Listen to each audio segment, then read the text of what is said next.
Hi, I'm Jaryd Krause, co-host of the Property Powers Australia podcast, and in this podcast episode with myself, Sam Powell, other co-host, and Steve Palise, we talk to Steve Palise about his property portfolio. First of all, we talk about commercial property, where we at in the state of commercial property and what we should be looking out for 2025 and beyond. We talk about interest rates. We talk about different types of asset classes within commercial and different buy prices. Then we move on to talk about Steve's career in property, how he has gone and acquired 9 resi properties and how he's bought multiple commercial properties, how he works as a buyer's agent, and how he's helped so many people buy great properties and build a property portfolio. We talk about his next phase of life and his next strategy within property investing and how he's moving from selling most of, if not all of his residential properties to acquiring 2 $3 million assets, and what his LVRs are going to look like. We break down one property in particular, and how he's bought it with a 50% LVR, what sort of cash flow that's going to provide, even if interest rates do change. And he shares his screen, some numbers, even the address of where the property is. And it's a really good live case study of how he's transitioning from working so much to just semi to maybe full retirement within commercial property by buying 2 great assets. So this is a great podcast episode if you're looking at getting into commercial, moving into it from resi, and then what it could look like down the line to buy more sort of great solid properties that can allow you to live off 250 to 500k of cash flow per year from your property portfolio and commercial. So let's dive in. Welcome to Property Pals, the podcast where we share everything around how to build a property portfolio, from researching areas, financing, structuring, buying, selling, and reinvesting to live a life of financial independence. As a disclaimer, any information shared by myself, Jaryd, Sam, and the Property Pals team is strictly general and should not be taken as constituting professional advice. You should consider seeking independent legal, financial, and taxation advice from a qualified professional.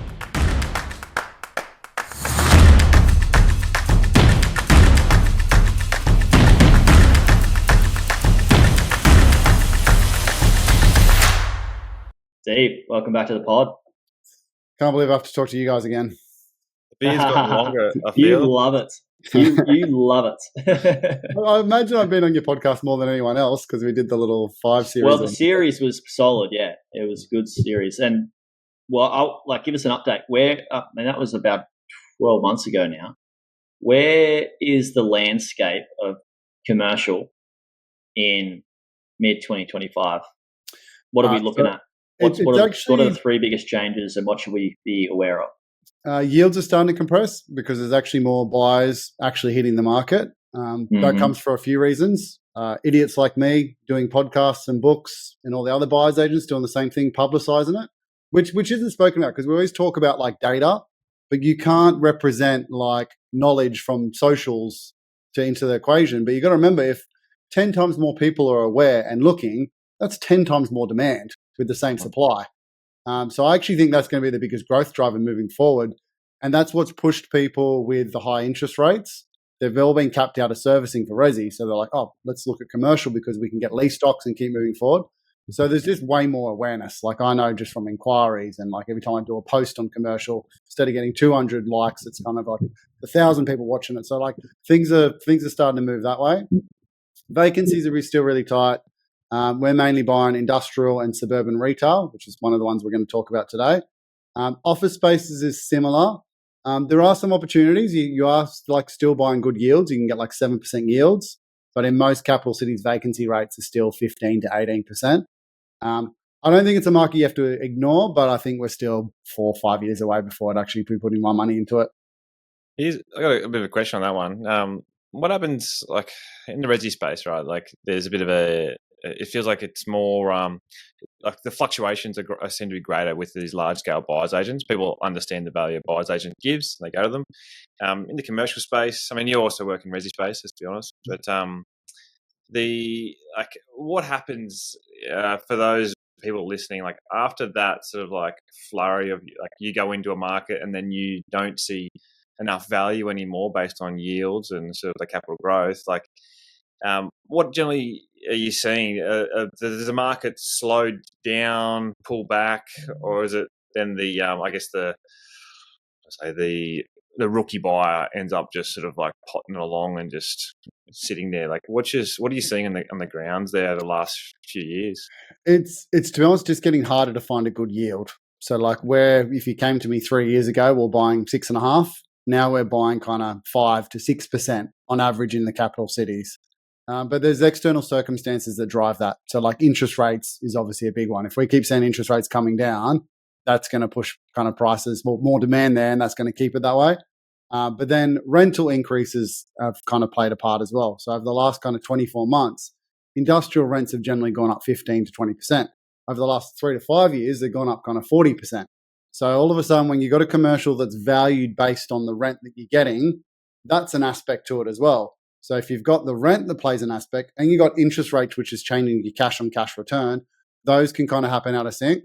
And without kind of dismissing your question, I actually don't care about all that stuff. I can't control it. I'm not an economist. Do you guys know anyone who's actually picked the market to within a 12, 24 months?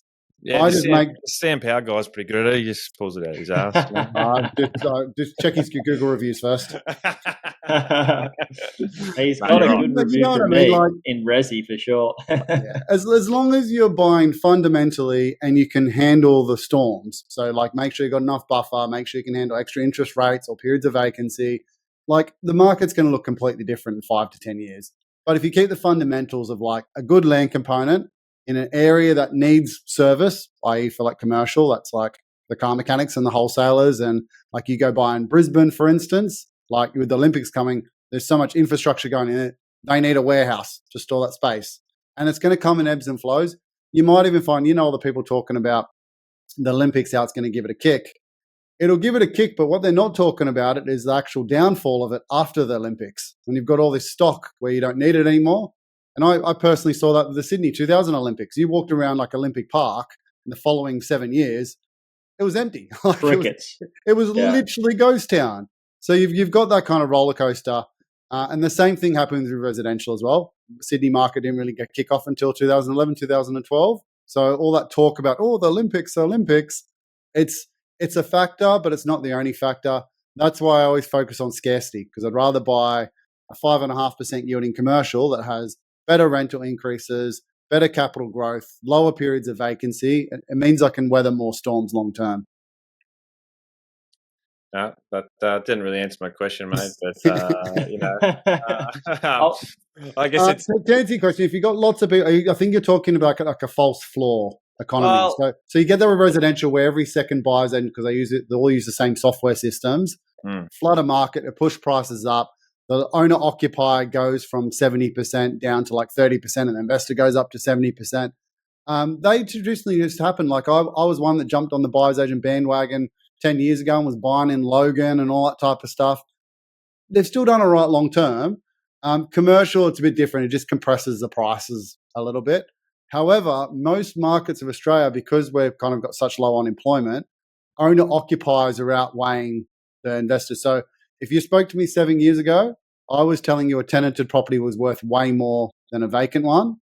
Now, selling agents are telling their owners, get it vacant and sell it, and I'll get a 10, 20% premium for you. So your strategy, right? Like you're really just yield hunting in a way. Like obviously. No, I disagree. There's buyers agents that yield hunt. Yield only makes sense if you're like, to get the full picture, you got to look at return on investment. And that comes from cash on cash return. It comes from capital growth. And that cash on cash also flows on like if you got vacancy. So like I don't go out and buy in Mount Isa like some buyers agents who kind of on social media, it looks all flashy. I bought this 7% yielding warehouse. How great is it? They're not telling you that it's a 1 to 3 year vacancy rate. Whereas you go buy capital growth in that area is completely different, closer to a capital city. And 3 years ago, all the stuff I was buying at say 6%, 6.5%, they're now yielding 8, 9% and no vacancy. And the Mount Isa one is sitting there vacant, or it's still at a 7%. So there's more to the same thing with Resi. You probably have the same thing, Sam, where people go, are you cash flow or capital growth driven? And you're kind of like, well, depends what you're after. It's a good question to ask about what you're after. For example, somebody that's at that $1 million range, say they're just trying to get to the $1 million range purchase in commercial. Maybe they're closer to 2 mil. Are they better off just waiting to find the right one closer to a capital city with a lesser yield but likely higher growth than something that's more cash flow positive a bit further out? But that's the answer is only answered by them. It depends on whether they want cash, like a higher yield straight away, or they want to go for more capital growth, right? Like, what do you have to say about that? Good question. So my answer is probably the opposite of what you think. I think that people buying the sub-mill, you need to focus on low risk, because ideally, and I don't want to sound like arrogant here, but like the difference between a 5.5% and a 6% property on $1 million purchase is $5,000 a year. So if someone says to me, hey, you can sacrifice $5,000, but you don't have to worry about vacancy, you'll have better capital growth prospects, probably better rental increases, that for me is way more comforting. Like, I can sleep at night, go pack shelves at Coles 1 or 2 nights a week, and after 3-4 months, you have your $5,000 back. Where that question gets a bit difficult is when you start looking at the higher price points, because arguably you can also buy low risk stuff that's a higher price point with a good yield. So an example would be like buying a regional, Bunnings or Pet Barn. That can still be low risk because you're getting like a 10-year lease, even though you're regional, but you're getting the high yield. Or like I've bought a shopping centre in Brisbane, which we're going to talk about today. I could have bought the same thing, and I'll use the same example. Mount Isa, the one I was just bad-mouthing. I could have bought that in Mount Isa, and it probably would have, instead of being a 6% net, probably been 7.5 minimum. So all of a sudden I go, well, that's not any more riskier because I'm getting 15% more rent. So even if it remains, one shop goes vacant, like 15% of it, I'm still the same cash return. But that's more of a decision of cash flow for the high ones. But for the first time investors, keep it low risk. Otherwise, you end up just burning yourself. Yeah, that was, I guess, somewhat of a loaded question before, but I like the passion in your eyes, Steve. But no, I guess people just don't. They always seem to forget the fundamentals, right? Like, and I think that's where you've succeeded so well for yourself and your clients is like, don't forget the fundamentals. Like, and like you chase yield in my comment before, but you don't, not at the sacrifice of the key fundamentals of capital growth. And that's why, you're there to actually succeed, in the long term. And even going back to your prior comment too, like people like see they're like, they're making their decisions, but you don't really understand. Like, you got to put yourself in that mindset of like, what happens if there is vacancy and there's going to be vacancy, and like, what's that worth to you, and that stress and that overwhelm. And I think that's where those that are actually have a portfolio, it's typically worth $5,000 to pay to not have that stress. Oh, mate, so, 100%. Yeah, that's what money's good for. I had this conversation with somebody yesterday. It's like, that's what money's good for, is just to pay to get rid of problems, to have a less stressful life. And like you said, Sam, like, this is like the short-term investor or the first acquisition in property for most people, is they want it to be as best as possible. So they're trying to get as much money back as fast as possible, which is typically why they're short-term thinking, and they're just wanting that money back and going for yield over capital growth. I want to ask this question to you, Steve, because it's very relevant to what you've done. And would you do it again in the same way, or would you recommend other people do it the same way or differently? When starting out trying to buy something, you don't have the cash maybe to buy commercial, or you could maybe buy like a 500K commercial close to $1 million. You're better off just getting capital growth with resi in certain locations and then moving into commercial and bigger commercial when you can. Or would you start commercial again? Because you're, from day dot, like, because you're selling resis now, right? Or you've sold a bunch of resis. Yeah. Talk to me about that. Like, would you still go resi first for a couple? And if so, how many? So it's always like, funny you mentioned, Sam. I did the exact same thing that other people did when I first started my resi portfolio. After my first one, all the other purchases, I was scrimping. I'm like, oh, this is great. It's cash flow positive, $20 a week. How good's this? Blah blah blah. But then I didn't get capital growth. I should have bought the one that was $50 negative, and I would have had a spare 50, 80 grand a year to then put into the next one. But you get, again, like you follow buyers agents, you read books, and they say, oh, look at the cash flow, it's great. So I did the same thing. I also just to interject, I also think most people's default is that if you're going to buy a property, you're going to buy it to make cash flow. Yeah. And that's not really a thing in Australia when you're first starting out. It's like you make most of your money through capital growth. It's more. I mean, people you can, but like, what's $20 a week? Like, what's like $100 a week? Who cares? $5,000 a year. You're not really making money. Exactly right. But that's where people kind of go, I want a property that covers itself, and I'm just kind of like, why? Like, it's like that property is going to have to grow more than the one that's negative $50,000, like you said, $5,000 a year. So I did the same thing. So I don't blame those people. And I thought I was an absolute legend when I got it up to about a $50,000 passive income from my resi portfolio. Then interest rates started going up, and that obviously came down. What I wasn't publicising is maintenance was also killing me. So even though I had a $50,000 passive income, I was paying like $25,000 a year maintenance anyway. So it's all smoke and mirrors. So you're better off just buying quality asset, good growth fundamentals. To answer your question though, when I'm talking to clients, I normally ask three things. So it's what you're actually trying to achieve, what time frame do you want to do it in, and then what do we have to work with finance. So typically finance is what determines someone starting out. Because with resi, you can get high LVRs, so you can go 90%, 100%, bank of mum and dad with bank guarantees, et cetera, et cetera. Your money stretches further. So commercial is maximum 80%, typically 70%. So I would rather go out and buy 3 residential properties on 90% loan to value ratios than 1 commercial. Because if I do get the same capital growth, which you do in commercial anyway, I've made 3 times as much, which then means I could buy a commercial 3 times the size or whatever. So personally, I should have started out, like I mentioned, I shouldn't have focused on cash flow so much. It all should have been just net worth accumulation. I probably would have started in commercial a little bit earlier though and sprinkled it throughout a bit more. I've done a very much like effort life moment, sell pretty much all my resi portfolio and buy a big bopper with a big deposit and just so I can chill, like we were talking before the call, just relax a little bit in life. So tell me, what did you buy? How many resis did you buy at the start? So I had 9 at the peak of my portfolio. Then I bought a couple. Then I bought a couple commercial. But then recently I've sold all but 2 of them, and one of them's literally about to go unconditional. So give me 1 more to go at the end. So you're gonna clear all 9. So you've basically sold 8 technically now. Yeah. So you got 1 more to go. And those resis, what sort of resis were they roughly? Are we talking like price point wise and anywhere from first one was 230 up till was the other one 1.2 mil. But the bulk of them were in that kind of like the Logans and the Tamworths and stuff, like the 300 to 500 kind of K price point. Cool. But after selling, there's collectively around 3.5 mil worth of equity there.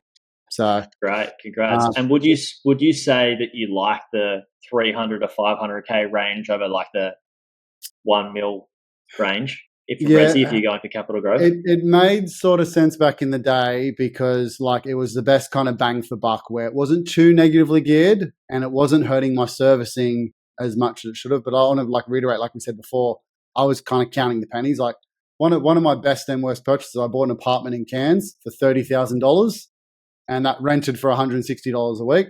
And seems great on paper, like how good's the cash flow, but why the hell didn't I put that 30,000, end up 35 grand with stamp duty, legals, blah, blah, blah, blah. Why didn't I put that 35 grand and buy like another Blacktown house in Western Sydney that would now be worth 1.2 mil? So there's that type of stuff. So I chased that. But now I'm kind of selling it up. My aim, like I mentioned at the start of this call, was to buy low risk commercial and just guarantee myself a passive income for life. We spoke about this before the call, but like, I don't care about net wealth anymore. And I know that comes from an arrogant position where I've sort of made it in property. Whether or not I'm worth 5 mil, 10 mil, 20 mil, 30 mil, don't care. Just give me some passive income that I get to travel the world and spend time with my daughter. Yeah. So when did you buy your first resi? 2012 in Blacktown for 230 grand. Okay. So 2012. All right. So that was my addictive moment to property because I bought that and it went to like 300 grand within the year. And then I was like an engineer at the time. I'm scratching my head. I'm like, just made like 70 grand and I've signed a piece of paper 1 year later. I'm like, that was pretty much my salary. So after tax, you can probably save after rent and all that stuff, 10, 15 grand a year. I'm like, I've just made like 5 years worth of savings, signing a piece of paper. And then ADD Steve kicked in, read every book, listened to every podcast, and then went down the rabbit hole. And every night was just looking at property. Hence why I became a buyer's agent because all my friends started buying through me, and then friends of friends, and then I was talking to people at work, and I was like, I might as well just do this for a job. Yeah, talking talking about the Google review of Sam Powell. I sent him a text last week. I was just chasing rates and changing rates on things, and we bought something 2 years ago. 2 years ago? Just 3 years ago, mate. Nah, it was 2023. January 2023. Time flies when you having fun, eh? Just over 2 years ago, it bought at 80% LVR and it went to 50% LVR in a 2-year period, which is amazing.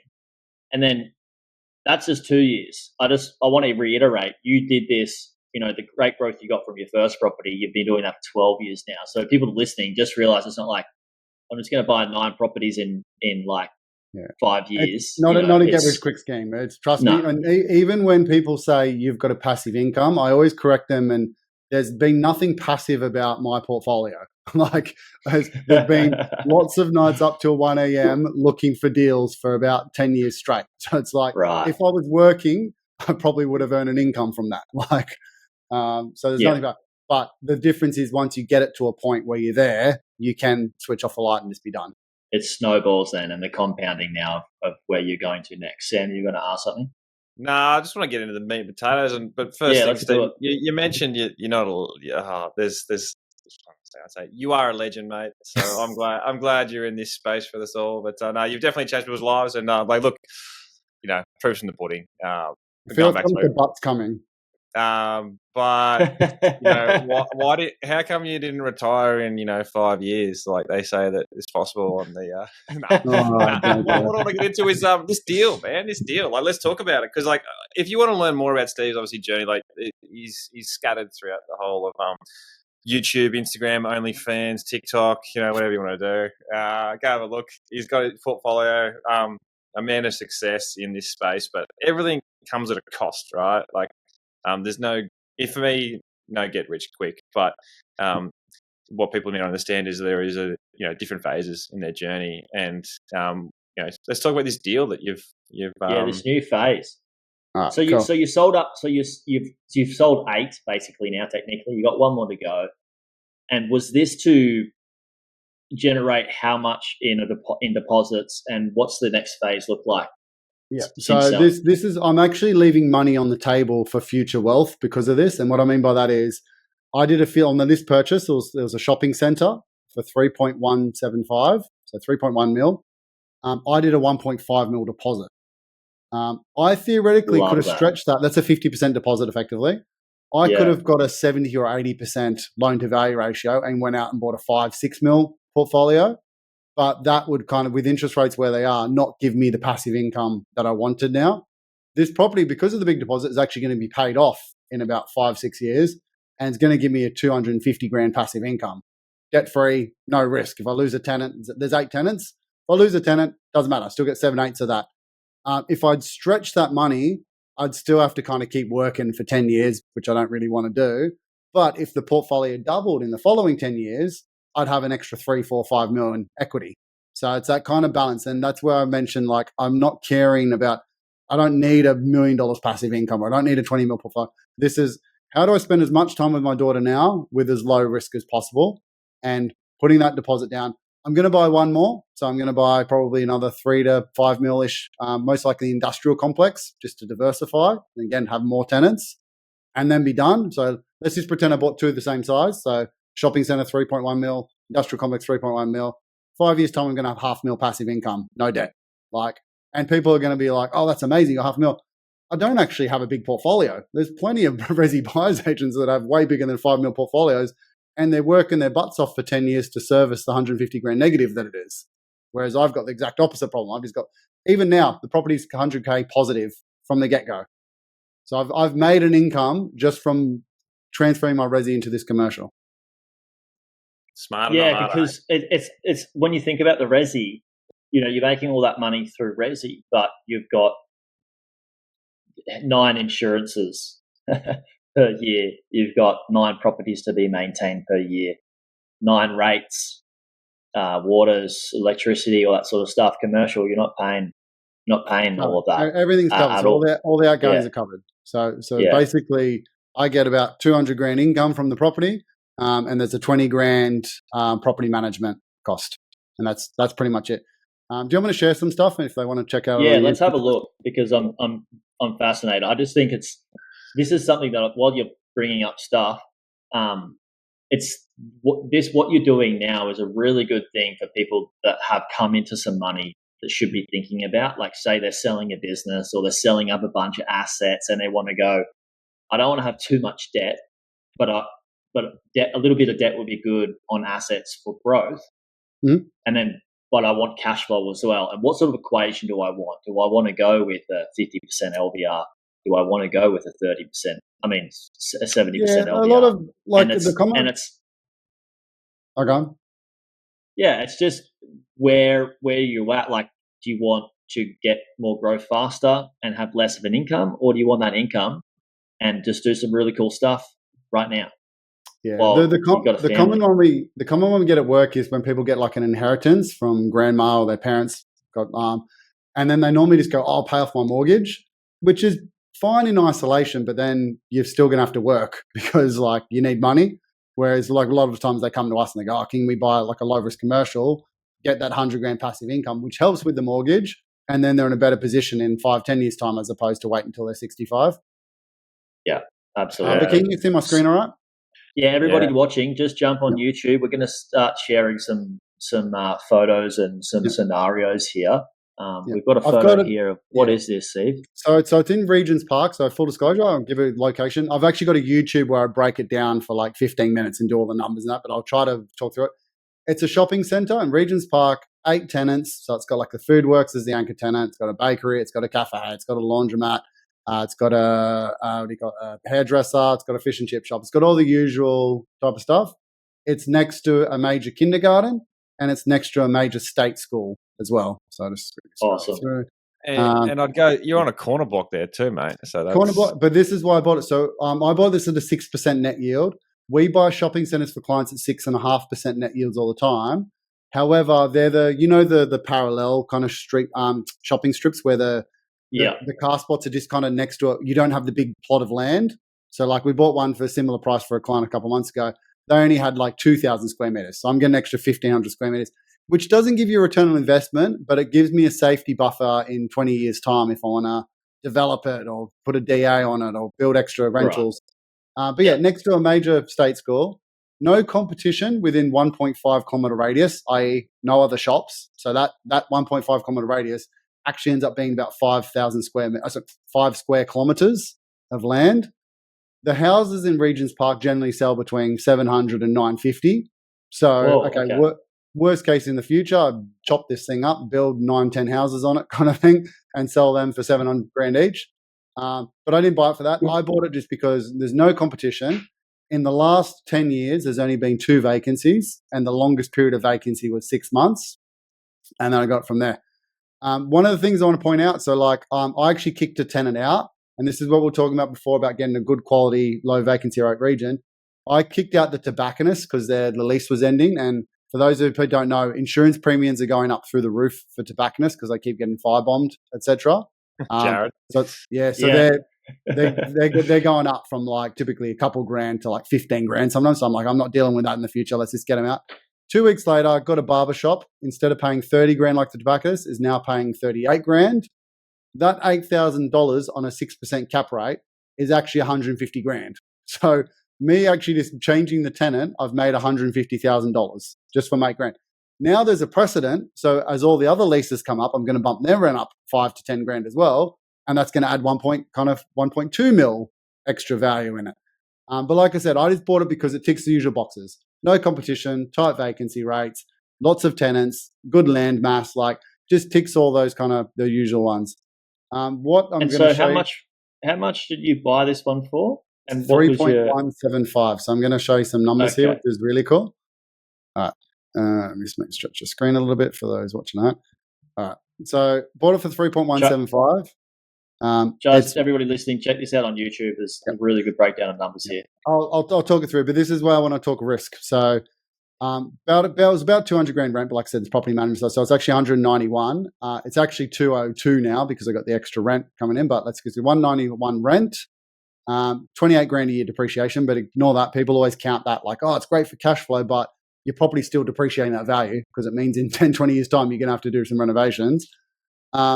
interest rate I got on the lease stock loan was a 6.5% interest rate, which basically leaves the cash flow 108 grand a year passive because I did the big chunky 1.5 mil deposit.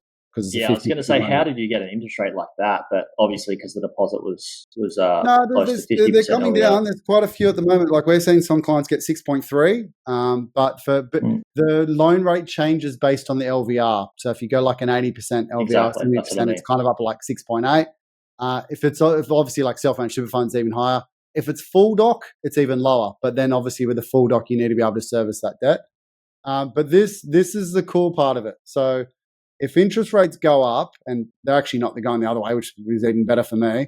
If interest rates go up, it's still positive, even past 10% interest. It actually needs to go up to 12.91% interest rates before I start dipping into my own pocket. Like if you go out and buy a resi and you apply 12.9%, it's going to be negative 150 grand a year. So I'm 100 grand positive. That one's 150 grand negative. Like this is where I get the kind of safety net of like, okay, I've put a big deposit in. I'm sacrificing future wealth because of this, because I'm not leveraging as far, but I've got a really cool sleep at night factor. The other spreadsheet I'm going to quickly show.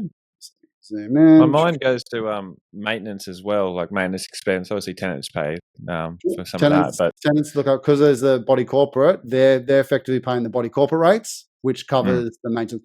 You occasionally will get something outside the norm, like say the roof needs fixing, and you might raise a special levy.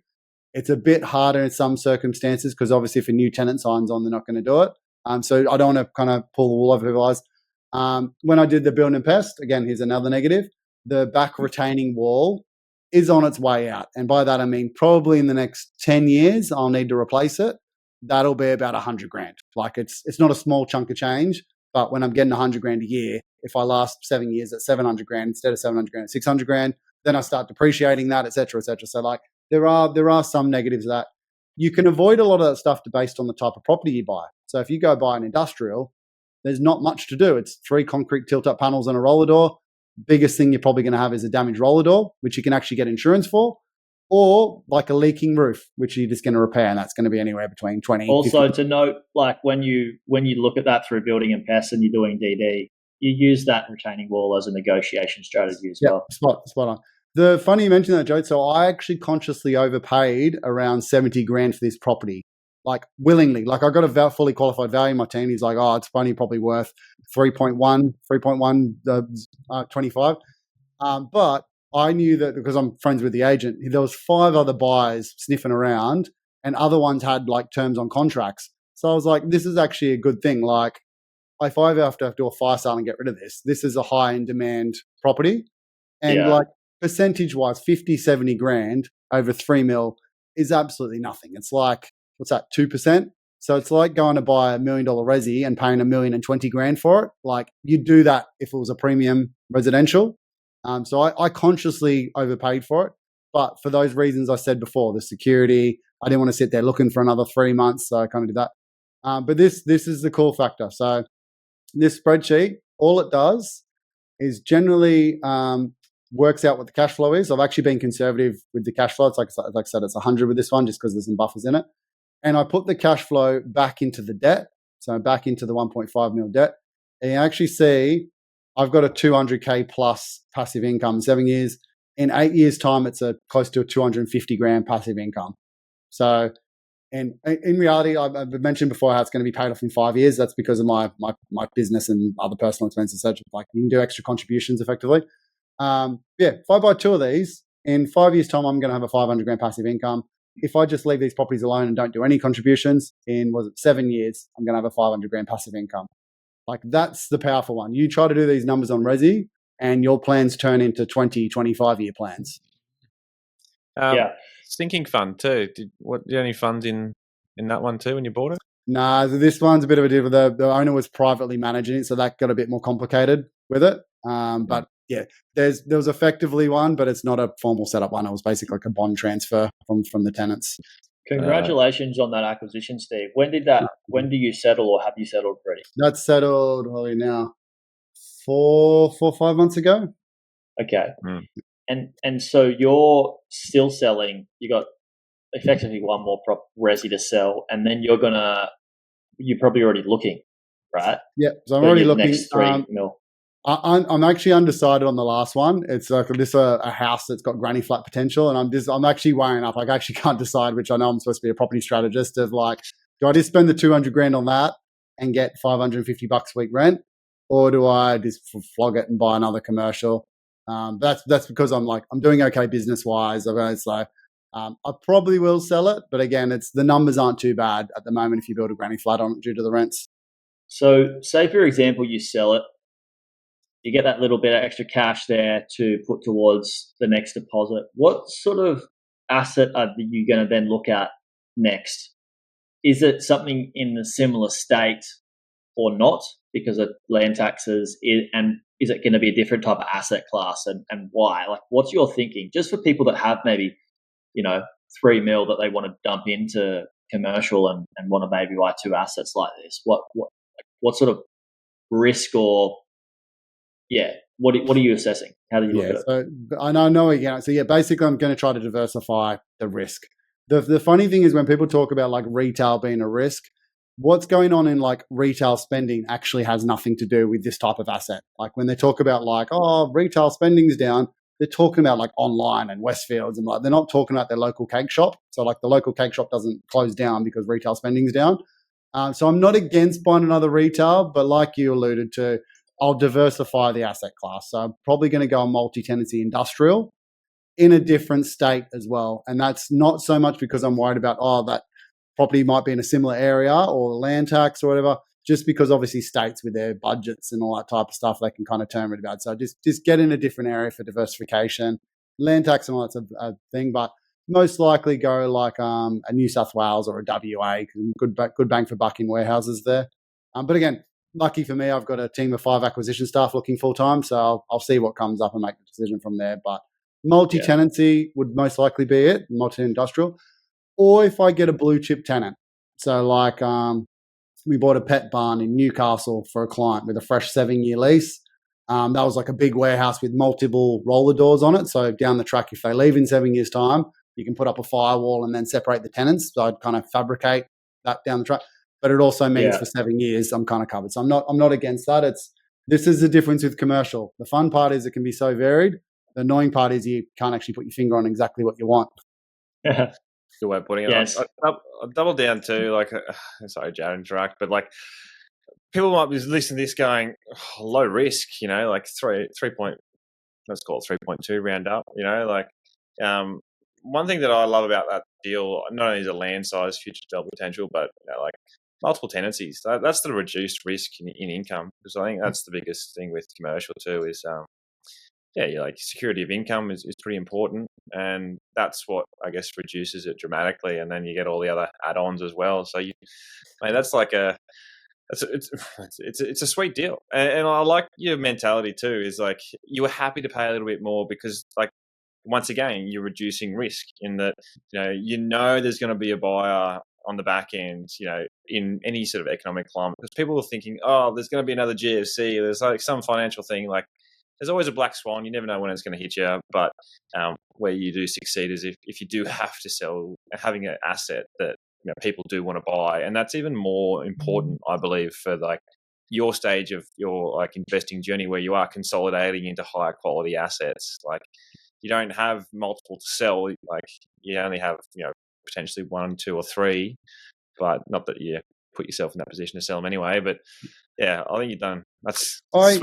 I can survive those dark periods as well by if there is a GFC for whatever reason. Funny when people say that. I think GFC means commercial is going to crash. If commercial's crashing, resi's crashing, because guess where people work? They work in commercial buildings. So if they're going down, everything's going down. But it also means I can give concessions because of my risk strategy with regards to the big deposit and the low LVR. If something does happen, I want to reduce the rents by 40%. It just means instead of 100K passive income, and that's if it happens today. If it happens today, instead of 100 grand passive income, I'll get a 40 grand income. If it happens in 5 years' time, instead of getting a 250 grand passive income, I get 125 grand. So I'm still protecting myself that way. They all just won't go vacant. Like there'll always be a need for some face-to-face kind of thing. And even when I advertised it, I had another tobacconist try to get in, 2 barbershops, a tattoo parlor. and that was in the first 2 weeks. I can only imagine if I actually gave it 6 months, what I might have got a dentist or a GP clinic, etc. So there's some good versatility with it as well. Yeah, I mean, you could start to look at those as tenancies start to, like lease agreements start to end. You can start to slowly put in more blue chip tenants as you go through the life cycle of this asset. I think, why, I'm sure you got a reason, or maybe you have or haven't thought about it, but did you think about going, maybe I'll just spend $3 million on a deposit and buy $1 $6 million asset versus 2? Or did you have a reason to go to, or like diversification? What was your chain of thought there? Because there's no right or wrong. Yeah, I didn't have a fixed kind of way of doing it. I had, like, I can leverage it up. Like, I know, like, theoretically I could have probably gone up to 7.5, 8 mil and I would have been comfortable. It was more the asset. I was very close to buying a smaller shopping center that had 4 tenants for about 2 mil. And then there was also a multi-tenancy industrial in Perth that had 2 tenants, and that was 2.4 mil. It just would have meant the next one might have a bit more of a stringent one. But again, next one, if I've got to leverage on the next one, say 60% instead of 50%, because I really like the asset, I will. If I find an absolute cracker at 2.5 and it becomes literally a 40% LVR, cool, I'm open to that as well. Like, it's, again, like we mentioned, I'm splitting hairs of whether I have a 500 grand passive income or a 450 or a 550. Like, it's not changing my life. That's enough to do what I want to do, which is travel, spend time with my kid, fly business class, enjoy life. Yeah, no, my question was more around, like, why 2? Why buy 2 assets instead of just one business, one property at like 6 to 8 mil? Yeah, you sort of alluded to before, with diversification was kind of the big one. I'd probably be very weary of like buying, like, we see really cool stuff at like 6 mil, like Repcos and stuff that sign 10-year leases and things like that, which seem good in theory. But again, I don't want to get 10 years time, they leave. And then those bigger ones, you might have a 6, 12, 18 months. I'm like, oh, there goes my passive income, back to work kind of thing. Right. There's no right answer. Typically with the bigger ones, you're going either more multi-tenancy or more blue chip tenant, or a better area, for instance, as well. The smaller ones, you're getting smaller tenancies, smaller leases, less blue chip. But like I said, you're diversifying the risk. And like Sam, you mentioned before about like, oh, cool, happy days, you got 8 tenants.